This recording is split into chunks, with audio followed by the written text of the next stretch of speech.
Alrighty, howdy everyone. So this week we'll be covering the Lessons of October by Trotsky. So if folks remember from last week we were covering left-wing communism and infantile disorder, where we were talking about, how the Bolsheviks, Lenin was talking about the Bolsheviks retreat from, not a world revolution, but the Bolsheviks were making some right turns, and then we were discussing why the Bolsheviks were making a retreat because of the failure of the international revolution. So this week, what we're going to be grappling with in this week, in some sense, is, if the Bolshevik Revolution was a dream, right, then we're going to be dealing with a nightmare. Because, if we want to live in a world where dreams come true, then what does that mean about nightmares?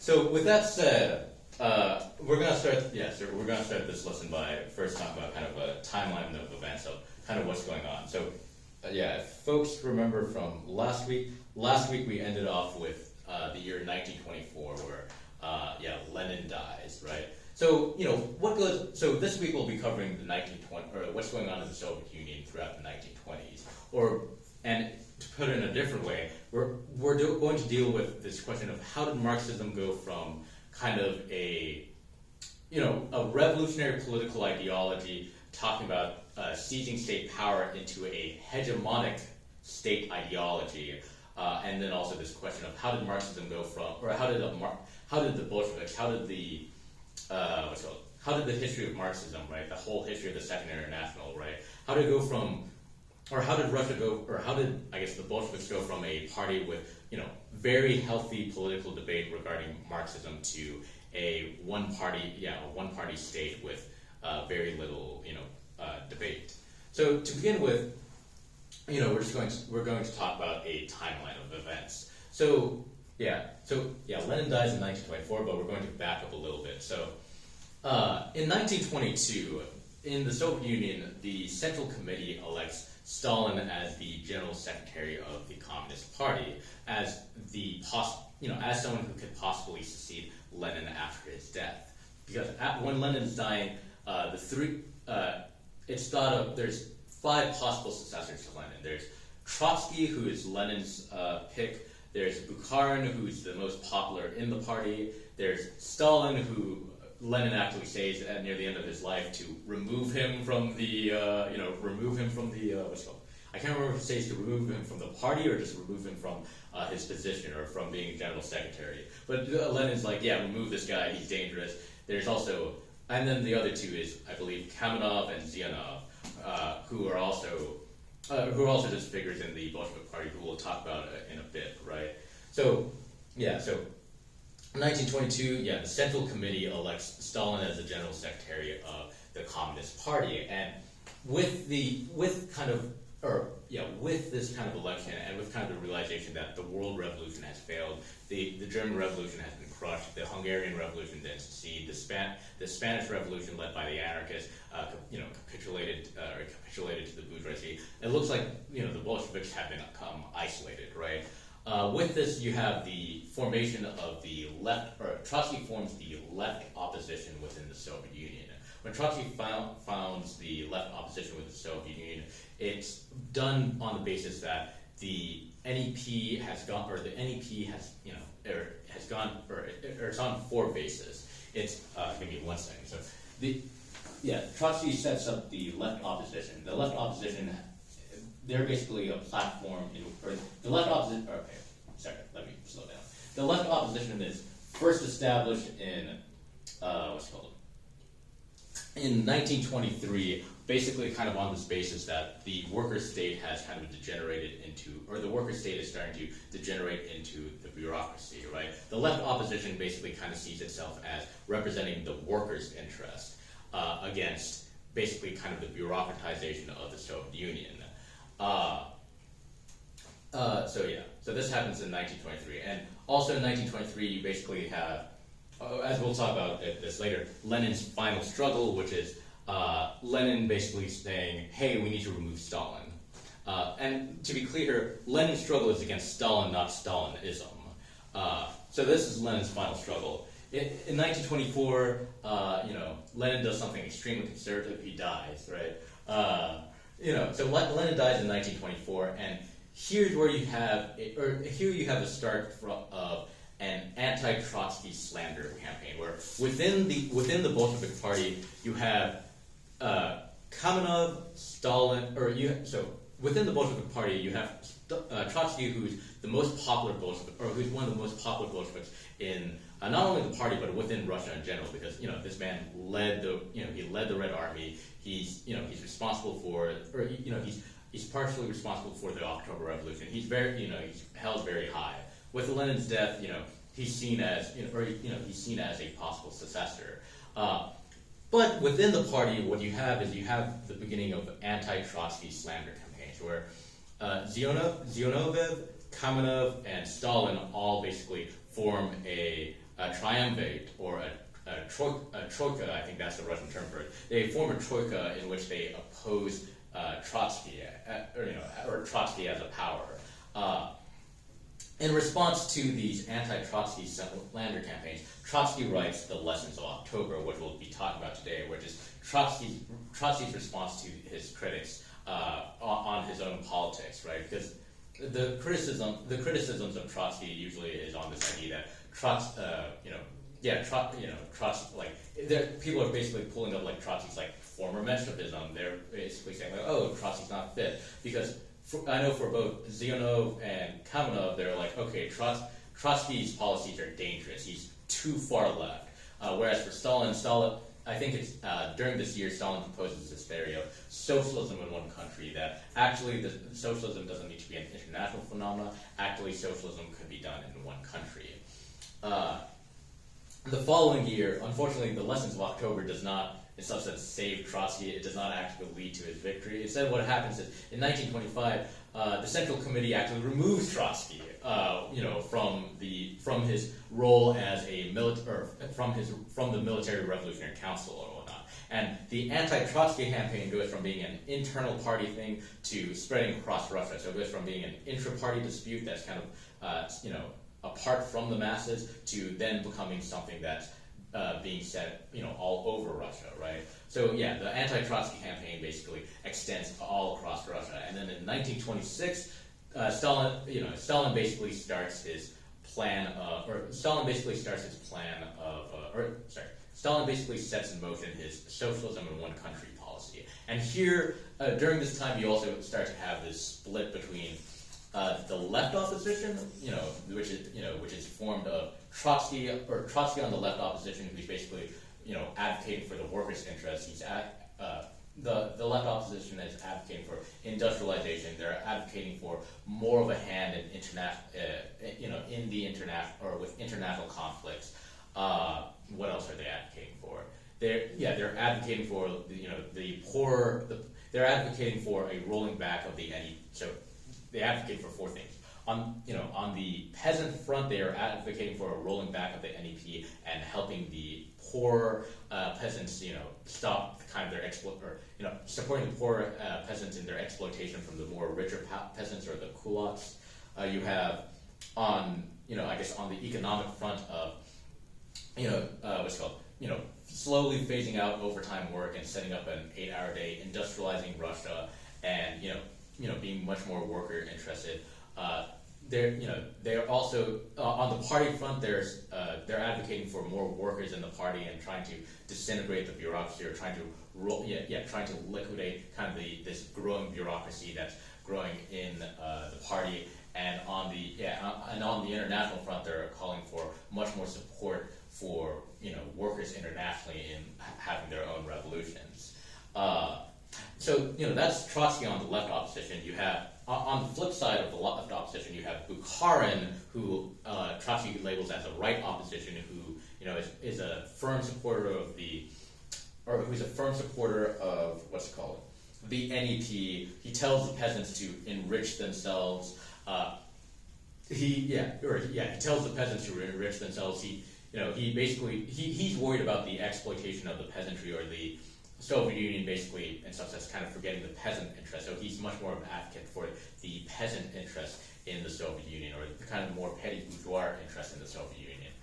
For Bukharin advocates for socialism at a snail's pace, right? And then you have Stalin, Stalin is very interesting, because in 1926, he represents a phenomenon which is almost kind of unheard of in history, which is the attack from the radical center. Because we've heard of this idea of, the radical left or the radical right. But Stalin during the 1920s represents a very interesting tendency where where Stalin represents, in some sense, like radical mediocrity or whatnot, right? Where Stalin represents kind of the bureaucratic center, where Stalin advocates for socialism in one country, and what socialism in one country, at least how it appears, or why Stalin is labeled as the center, is because, as Trotsky will seemingly understand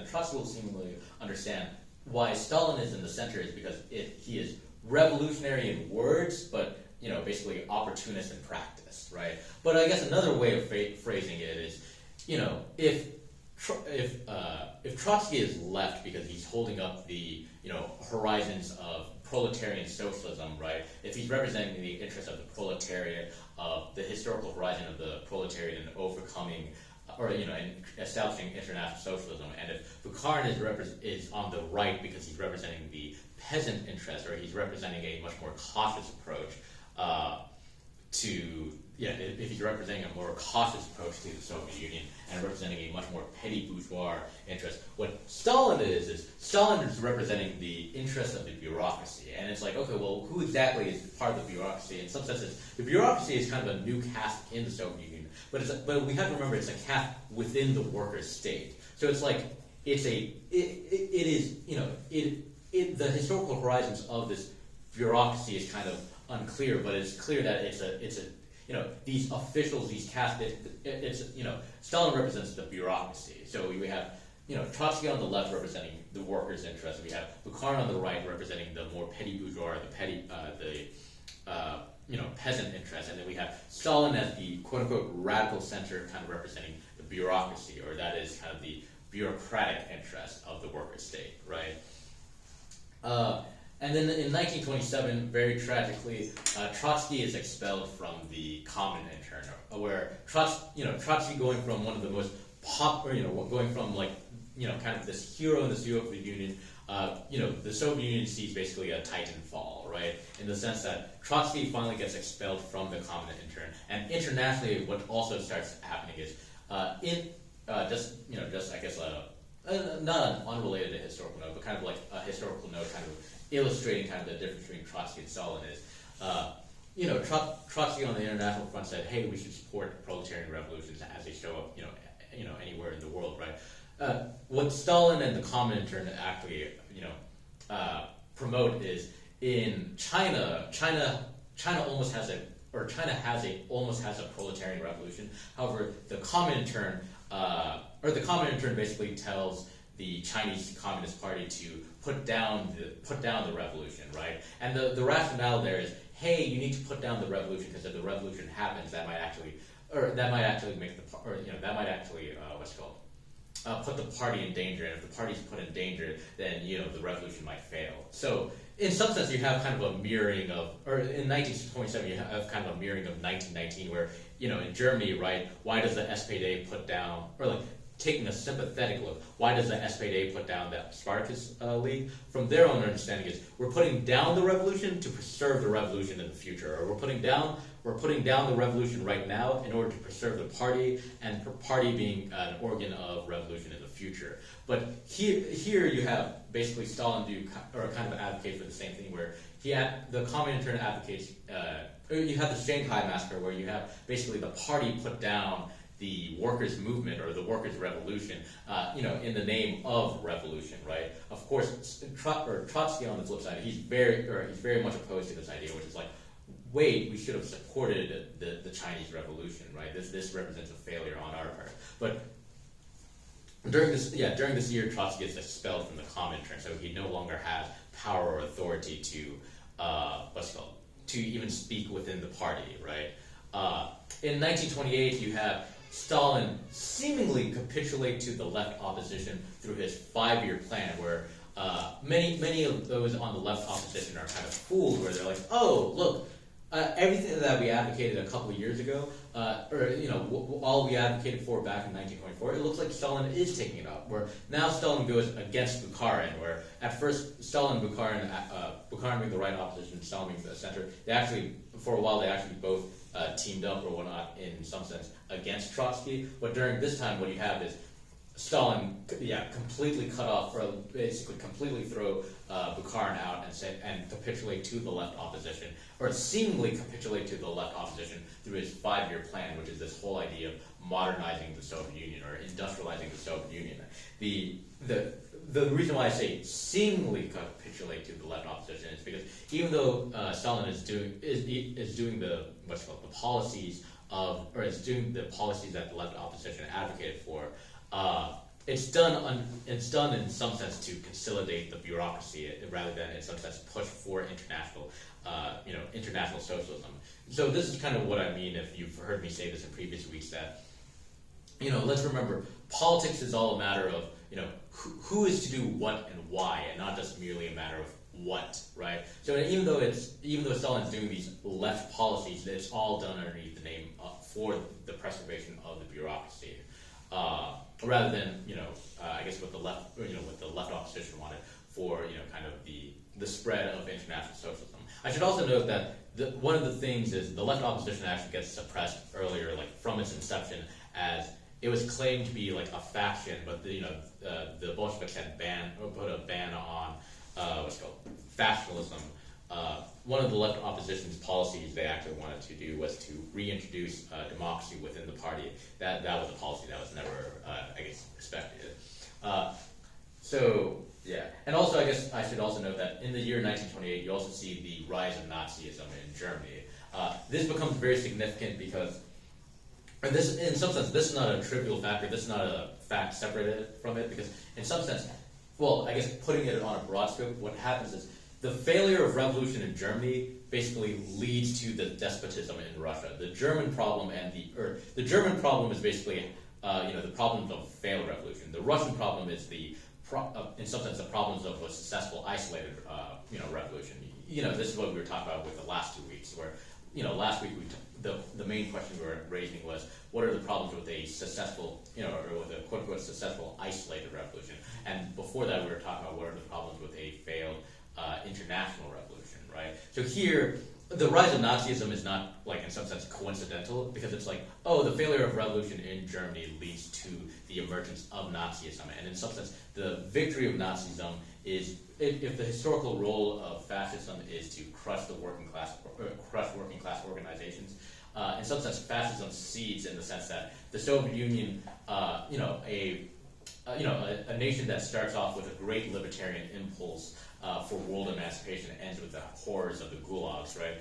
The fascists succeed in the sense that the Soviet Union devolves into an authoritarian state. So that's kind of looking at this from the long view. But this is only to note that in 1928 you start to see the rise of Nazism, and you see a very inadequate response of the KPD to respond to it. The KPD being the Communist Party in Germany, where the Communist Party in Germany, the former Spartacus League, they become the Communist Party. They basically reject a proposal that Trotsky made very early on. I think back in, back in 1921, where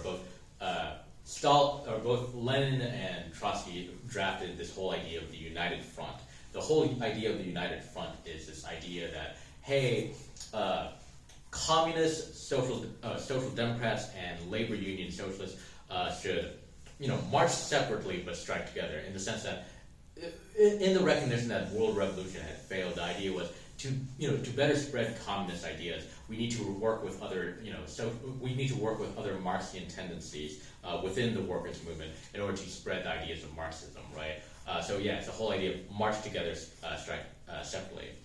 During this time, Trotsky, 1929, Trotsky gets deported from the Soviet Union, and then Trotsky basically is a man without a visa, or a man without a home, in the sense that he tries to go to France, they say get out. He tries to go to America, they say get out. He tries to go to a whole bunch of nations, and they just tell him get out. Eventually, Trotsky ends up in Mexico, I believe.